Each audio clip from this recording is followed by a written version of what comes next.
and I will be our FaceTime guru, our videographer, our photographer. I will wipe your brow, I will wipe your bottom. Like, we are here for you. And you can do this. You can do hard things.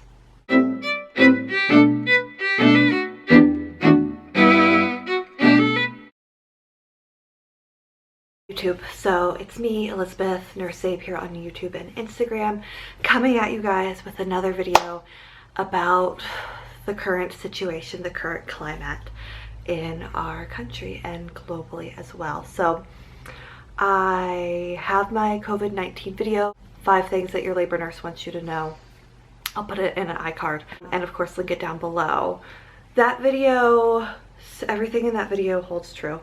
But we do have some more changes and things are evolving here in the United States. So today is Tuesday, March 24th.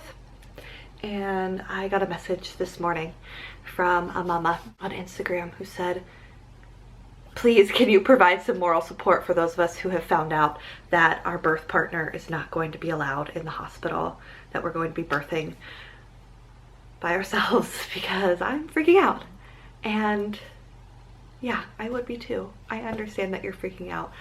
My heart hurts so much for all of those mamas out there who are not getting the support that they were hoping for or desiring from a doula, a mother, a sister, a friend.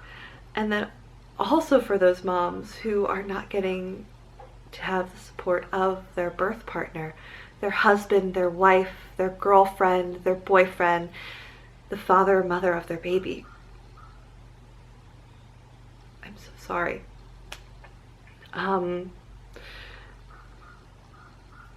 This isn't what any of us want. I want you to know that. But more importantly, what I want you to know is that while you feel like you're going into this alone, you are not alone, okay? You are not alone. Your labor nurse is there for you. And as labor nurses, and I think anybody who is a labor nurse watching this can attest to this, and anybody who I know who's a labor nurse, I just know this as well, being a labor nurse is not a job. If it was just a job, like, we all would have left by now because things are getting stressful. It's not a job, it's a passion. And it is my passion and my inner drive and my calling to make sure that every woman that I come in contact with, be it through YouTube or at the bedside, has the best birth possible. Has a birth that is supported, has a birth where they feel educated and supported in their decisions, has a birth where things are explained to them and they understand what's going on. And now more than ever, at the bedside, it is my humble promise that I will be there for you. And I want you to know that this is how labor nurses are feeling around the world, around the United States. I'm part of a few different labor nurse groups on Facebook, and we are all feeling this way. And like, I understand feeling scared because you're doing something. Maybe it's the 5th time you've had a baby, or maybe it's the 1st time, but something new and something difficult.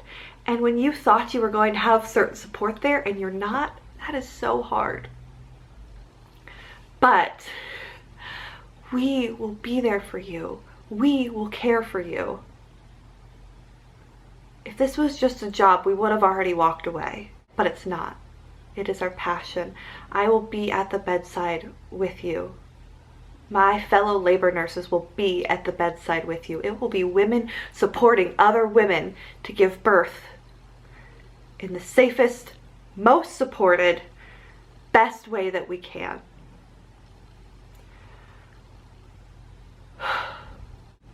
We will be with you through every contraction. We will be there to cry with you when you cry about your husband, your birth partner, your wife not being there. I want you to keep in mind that this is a very pivotal point in your life. Yes, this is 24 to 48 hours. And that's not to minimize this, because we know how important having a supported birth is with your mental health, with everything. We are going to do our best to keep support people at the bedside. We are going to do our best to follow the CDC's recommendation for keeping not only you safe, not only your baby safe, but healthcare workers safe. Because if we all get sick, there will be nobody there to take care of you. There are things that we can do. And I have a list of things I'm going to tell you guys that I've come up with this morning, and I would love to hear more conversation down below about things that we can do when you, the patient, are the only person allowed in your labor room, and the nurses and the doctors, what we can do to best support you. So the first thing I want to talk about is what you can do at home. Laboring at home as long as possible with open communication with your doctor is going to be really helpful in keeping you and your birth partner together.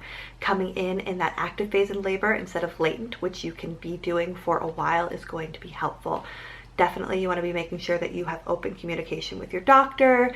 If you're group B strep positive, if your water were to break, if there are any changes happening, you want to keep lines of communication open with your doctor. And obviously whenever they tell you you need to come in, you need to listen to their medical expertise and have the conversations with them to make sure that we are keeping you and your baby safe. But laboring at home is going to be very helpful in keeping you and your birth partner together.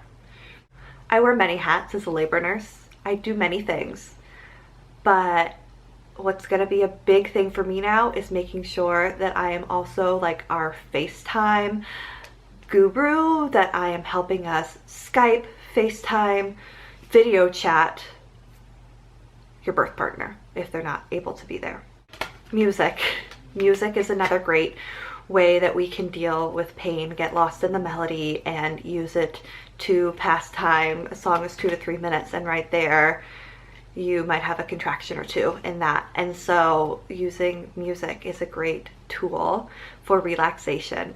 So what I want you to do tonight, tomorrow night, with your birth partner, with the person who you are hoping will be there for your birth, is sit down and make a playlist. If you guys do this together and work together, you're going to have hopefully really positive emotions and memories connected to these songs that will help you during labor. Words of affirmation are another one that are going to be really important. Things like, you're doing a great job, you can do this. If you would like, you could sit down before coming in to the hospital and have your significant other, your birth partner, record themselves saying words of affirmation for you. Similarly, we talk a little bit about guided imagery during a contraction. So think of a time, a beautiful situation, perhaps off the top of my head, honeymoon in Mexico, where you went and out in the water and it was beautiful and the waves are lapping against the sand. And the more descriptive you can get, the better. Have your significant other record a 60 to 90 second little audio of them describing taking you to that beautiful place that you went on your honeymoon, that beautiful place that you hiked to that one time. And that's something that you can listen to during contractions and breathe through and visually put yourself there, even if your partner is not there. A really good memory to hold on to between the two of you. Another thing, we talk a lot in the childbirth community about having a toolbox, right? So some of the things I've already mentioned out of your toolbox: music to listen to, words of affirmation, and the guided imagery. So other things that could be in your toolbox are position changes in different positions that you can be in, getting in the tub, massage, conscious breathing, things of that nature. And so if you have a toolbox, what I encourage you and your partner to do is look up different things you want to add into your toolbox and physically write them down and have them to bring in with you, that you and your nurse can refer back to things that you've already planned on doing. Having a birth plan or birth preferences written down in this scenario is also helpful if you are afraid you're not going to be able to verbalize what you would like done with your delivery. Specific things such as extended delayed cord clamping. Perhaps you want to be the one to cut your cord. Honestly, like, yes, we picture dads doing that, but how cool and empowering is that if you cut your own cord? I've had a few mamas do that because dad was too squeamish. That was pretty cool. My goal is to make sure that during this difficult time that none of us want to be in, nobody wants to be here, but we are here and we have to deal with the hand that we are given. is to make sure that you feel loved and supported during this transition into motherhood. And I know that together we can make the best out of a bad situation, but that doesn't mean that we can't cry about it, because I cried every night. This is not what I want for my mamas. This is not what I want for you guys. But this is where we are. We are in a pandemic. And I pray and hope that it passes fast, and I know that everybody is doing their best to flatten the curve and stay home and keep healthy. And once you get that baby in your arms, I'm not going to say it doesn't matter, because it does matter and your feelings are valid, but it will all be worth it. And you can do it, and your nurse will be here for you. And hopefully we will be FaceTiming your partner, and I will be our FaceTime guru, our videographer, our photographer. I will wipe your brow, I will wipe your bottom. Like, we are here for you. And you can do this. You can do hard things. Thanks so much for watching. Bye, guys.